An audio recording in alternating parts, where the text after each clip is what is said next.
నేటితో ప్రయాగ్రాజ్లో మహాకుంభమేళా జాతర పూర్తవుతోంది. దేశంలోని 150 కోట్ల జనాభాలో 60 కోట్లకు పైగా మంది నానా కష్టాలు పడి ప్రయాగ్రాజ్ చేరుకుని పుణ్యస్నానాలు చేశారు. ఎన్నో కష్ట నష్టాలను ఓర్చుకున్నారు. ప్రభుత్వాధికారులు రేయింబవళ్లు పనిచేశారు. దాంతో మహాకుంభమేళా ప్రపంచ ఆధ్యాత్మిక చరిత్రలోకి చేరిపోయింది. ఈ మహాజాతర గురించి ప్రపంచవ్యాప్తంగా తరతరాల వారు చెప్పుకుంటారు. మధ్యలో మరో 12 కుంభమేళాలు వస్తాయి కావచ్చు. కానీ ఆ తరువాత 2169 ఏడి సంవత్సరంలో రాబోయే మరో మహాకుంభమేళా మాత్రం ఇప్పటిలా అసలే ఉండకపోవచ్చు. రాబోయే 144 సంవత్సరాలలో ప్రపంచంలో ఎన్నో మార్పులు వస్తాయి.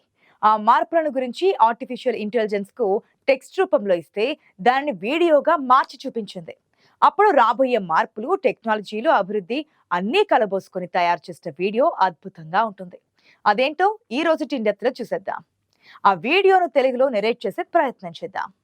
మీకు తెలుసా, 2169లో రానున్న మహాకుంభమేళా సందర్భంగా అనేక మార్పులు చోటు చేసుకుంటాయి. నదీ తీరంలోని ఘాట్లలో ఏఐ ఆధారిత వ్యవస్థతో పనిచేసే రోబోలు భక్తులను అదుపు చేస్తూ ఉంటాయి.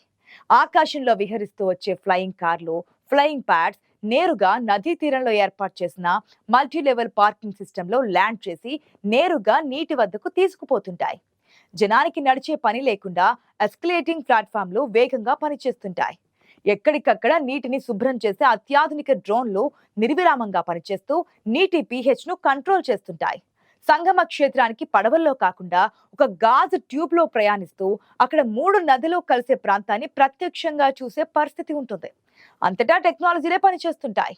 ఎక్కడ చూసినా ఏఐతో పనిచేసే అధికార రోబోలే కనిపిస్తూ ఉంటాయి. వాటి కన్నులు కప్పి మోసాలు చేయడానికి ఏ మాత్రం అవకాశం ఉండదు.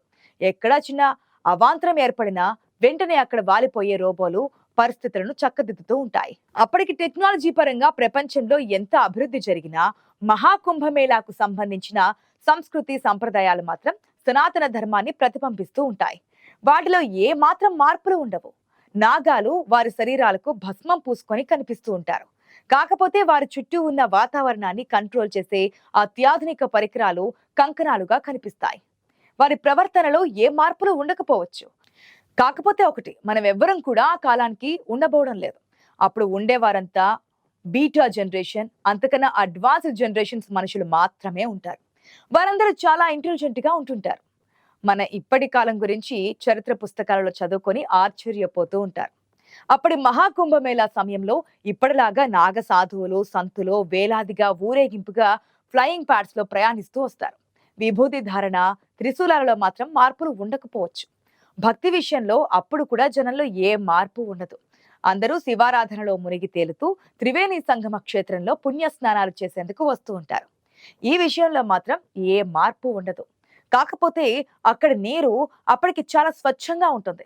అయితే ఆ వచ్చేవారు ప్రపంచం నలుమూలల నుంచే కాదు, చంద్రమండలంలో సెటిల్ అయిన కాలనీవాసులు, మార్స్ కాలనీలో నివసించే జనం కూడా స్పేస్ క్రాఫ్ట్లు వేసుకొని మహాకుంభమేళాకు వస్తారు.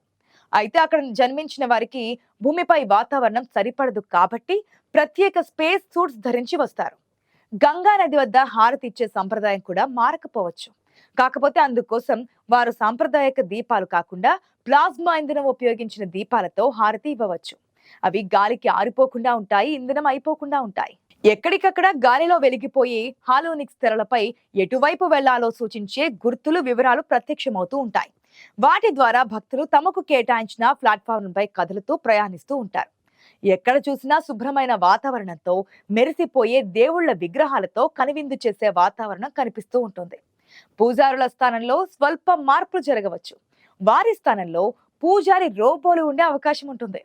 సంగమ క్షేత్రంలో ఎవరైనా గాయపడినా, అనారోగ్యానికి గురైనా అక్కడికక్కడే మెడికేషన్ అందించేందుకు మెడిక్ రోబోలు రంగంలోకి దిగుతారు. అత్యవసర పరిస్థితుల్లో వారిని వైద్యశాలకు తరలించేందుకు డ్రోన్లు రెడీగా ఉంటాయి. ఇప్పటికన్నా మరో 2 రెట్లు జనాభా అక్కడికి చేరుకునేందుకు వీలుండే అవకాశం ఉంటుంది. ఇప్పుడు మనకు 24 గంటలు ప్రయాణం చేసే రైళ్ల స్థానంలో నిమిషాలలో చేరిపోయే వాక్యూమ్ సీల్డ్ ట్యూబ్ ట్రైన్స్ కూడా అందుబాటులోకి రావచ్చు. అవి ధ్వని వేగానికి ఎన్నో రెట్లు వేగంగా ప్రయాణించే అవకాశం ఉంటుంది. అసలు ఆ సమయానికి చిన్న చిన్న కార్ల లాంటి వాహనాలకు రహదారుల అవసరం కూడా ఉండకపోవచ్చు. ఎందుకంటే వాహనాలు ఇంధనం అవసరం లేకుండా గ్రావిటేషనల్ ఫోర్స్ ను ఉపయోగించుకొని గాలిలోనే తేలుతూ వేగంగా దూసుకుపోయే అవకాశం ఉంటుంది కాబట్టి. బుల్లెట్ ట్రైన్స్ అప్పటికి పాతబడిన టెక్నాలజీగా మారిపోవచ్చు. విమానాల స్థానంలో స్టార్ షిప్ లాంటి భారీ రాకెట్లు వందలాది వేలాది మందిని దేశాల మధ్య కేవలం నిమిషాల వ్యవధిలో చేరిపోయే వ్యవస్థలు తయారు కావచ్చు. ఒక్కసారిగా 1000 మందిని ఏకకాలంలో తరలించేలా విమానాలు తయారు కావచ్చు.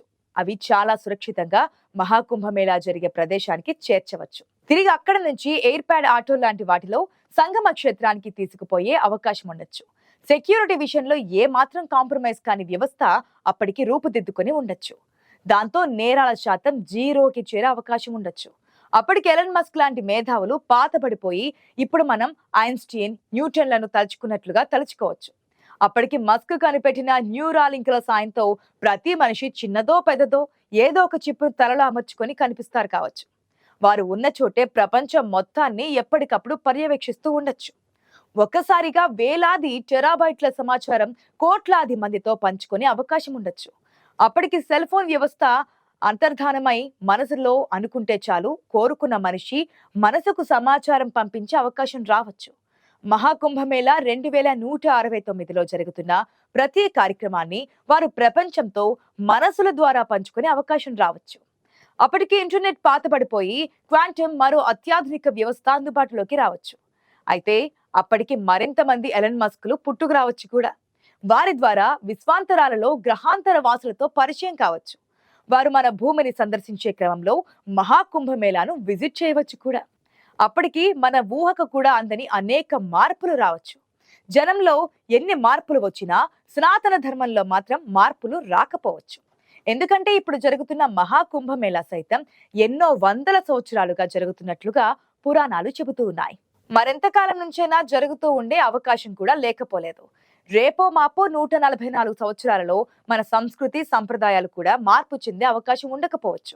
కాబట్టి 2169లో కూడా శివుడిని ఆరాధించే జనం మహాకుంభమేళాకు ఇదే పద్ధతిలో పోటెత్తవచ్చు. పాప భీతితో ఆ నీటిలో మునకలు వేయడం మారకపోవచ్చు. పూజలు పునస్కారాలలో ఆధునిక మార్పులు చోటు చేసుకున్న బేసిక్స్ మాత్రం అలాగే ఉండిపోవచ్చు. ఇదంతా ఇప్పటికీ సైన్స్ ఫిక్షన్ అయితే కావచ్చు, కానీ ఆర్టిఫిషియల్ ఇంటెలిజెన్స్ ఊహాగానంగా కూడా అనుకోవచ్చు.